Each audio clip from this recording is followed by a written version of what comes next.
Hey demigods, mortals, and monsters, it's your girl, the DemigodLover, back to discuss another episode of Percy Jackson and the Olympians. Episode 3 was definitely one that hit me in the feels, and boy do I have a lot to say.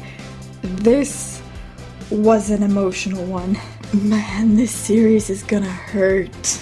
Okay, let's start from the top. I really like how they showed the various magical artifacts in the attic with the Oracle. It's just how it was in the books, and this aura being like surrounded by uncontrolled magic. Per usual, you gotta love Percy's sass. He didn't even call the Oracle a dead body. He called it a Halloween decoration. He has just learned that this entire magical world exists, and he sees this thing that looks like a creepy mummified body, and he's like, this is definitely a Halloween decoration. Like, the Oracle taking the form of Gabe was interesting. I know in the first book the Oracle took the form of Gabe's poker buddies, but it still had the same intimidating voice, and it didn't have that in the books. They really lost an intimidation factor by making it Gabe and having it talk and act like Gabe. And face the god who has turned.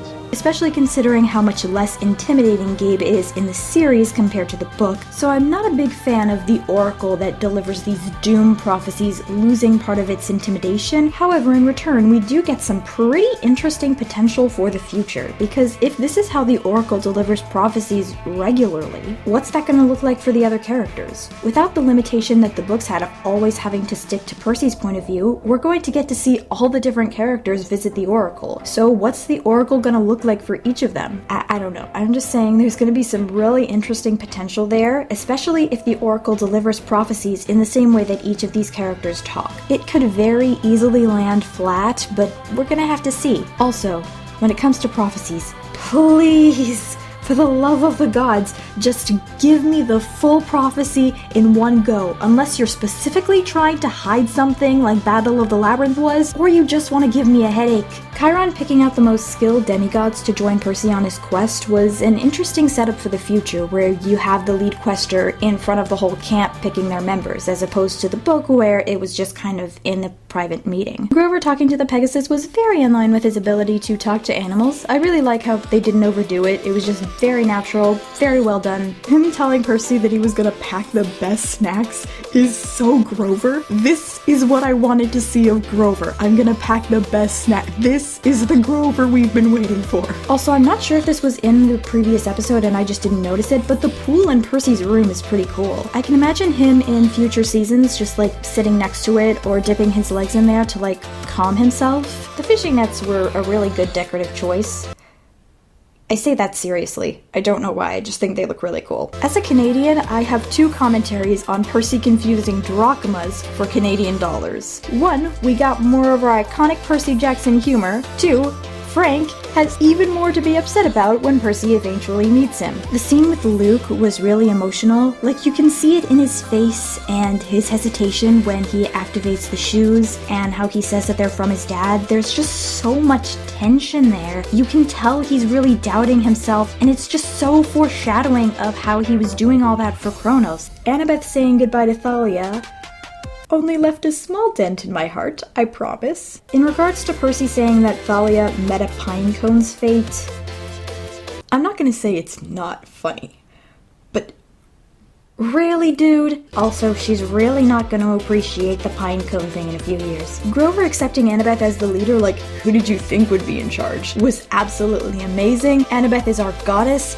That is so in line with her portrayal from the books, and I love it. The Percy versus Annabeth rivalry was really cool to see. I don't like how they had it resolved so early on, but it was still very well portrayed in this episode. It has its more intense moments, but for the most part it's just everyday interactions. I just think they portrayed that really well, and it's very much how I imagined it from the books. Grover being super nervous and just trying to sing songs was so precious and funny, and Percy shutting him down. The interactions between these two are just golden. You always forget how amazing these two were in the books, so I love that now we have the series to remind us. Also, I love how when Annabeth left the bus, they threw in that line about the voting system being broken. Watching Annabeth get nervous about which food to pick and then buying a crap ton of stuff was so cute. As Grover would say, even the wisest of us must submit to food. Grover's speech or monologue or whatever about monsters, explaining that they all just track different demigods' weaknesses, like,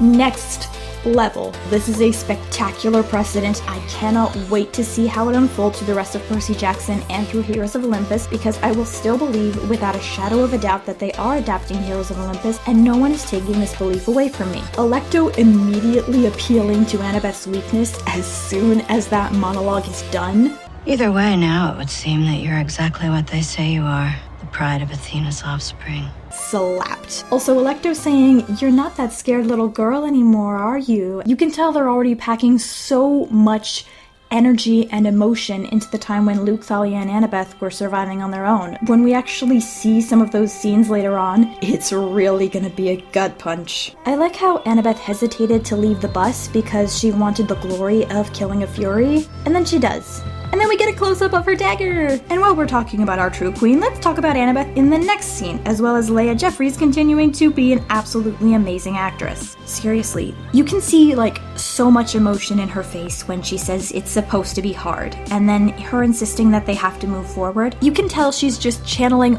all of Annabeth's motivation and all of the emotions that she's feeling and everything that's going through her head right now. Leia Jeffries, you are a goddess. Now, the fact that Percy discovers on an individual level rather than on a collective level that each demigod's parents neglect them is really interesting. I mean, I'm sure that this whole idea of demigod's parents neglecting them will become a sweeping statement later on, but for now, it's really cool to see Percy discover it on an individual level, because it also shows you how each character reacts to being ignored by their godly parents, and what conclusions they come to because of that. Especially considering Luke's betrayal at the end of the season, him talking about how much he resents his dad and resents the gods, is going to add a lot of punch to it to know that we've already seen this before twice with Percy and Annabeth. The series is portraying that parallel between Percy and Luke about how they react differently to being ignored, but they're adding Annabeth to the equation. It's still mainly a parallel between Percy and Luke, but they're adding in this idea of showing how every demigod reacts to being neglected by their godly parents. And there's a lot of feelings there, and it really adds something great to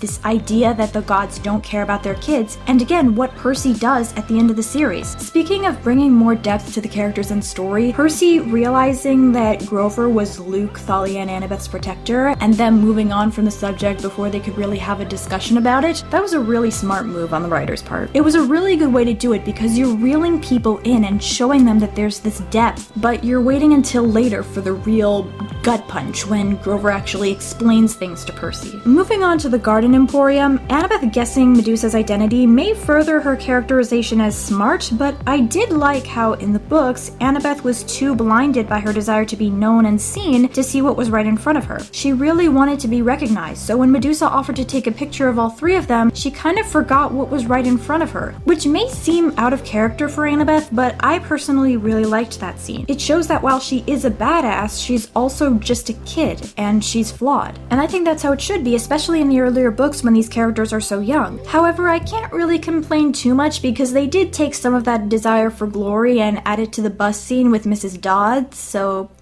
Now, everyone just immediately knowing Percy's parentage right out of the gates fits very well with the books. Grover saying that he's really hungry and he's ready to take the chance that Medusa's food might be poisoned. That is the Grover we all know and love talking. Medusa's characterization in the series was really interesting. I don't really know what to make of it. I was not expecting this level of emotional manipulation from her. Like, damn, she's on the same level as Medea and Loki with the emotional manipulation. I really did not see that coming. I think it has its perks, but there are also perks to the way that she was portrayed in the books. And there are other characters in Percy Jackson who fit the mold to be extremely manipulative, so I don't necessarily think Medusa had to fit that mold. Even if the visuals weren't very eager to make Medusa look scary, the actress still sold it very well. Her telling Percy and Annabeth, "You two have chosen gave me chills, and the scene was genuinely scary. Not to mention the basement with all the statues looked awesome. Anyways, per usual, let's give a round of applause for our girl Annabeth Chase. I really like the moment that Percy and Annabeth have right after they defeat Medusa and before Percy uses her head on Alecto. It's clear that their circuits are both really fried from what they just went through, and because of that they have this nice little moment of vulnerability, and you can see they're starting to connect. Grover finding his Uncle Ferdinand and feeling inadequate because he's super afraid, but his uncle doesn't look afraid. Grover's just always finding new ways to hit you in the feels. Speaking of, during Grover's confrontation with Percy and Annabeth, there is so much emotion on their faces. Grover telling them that none of them can do this alone, and Annabeth's face when Percy said he thought they could never be friends, and them all just confronting that in this creepy basement. I don't know if I'm ever gonna recover from this. I also love that they kept in the spirit of the books and sent Medusa's head to Olympus. The entire time they were discussing Medusa's head, I was just chanting, "Send it to Olympus! Send it to Olympus!" Plus, you gotta love Percy's bulletproof argument of,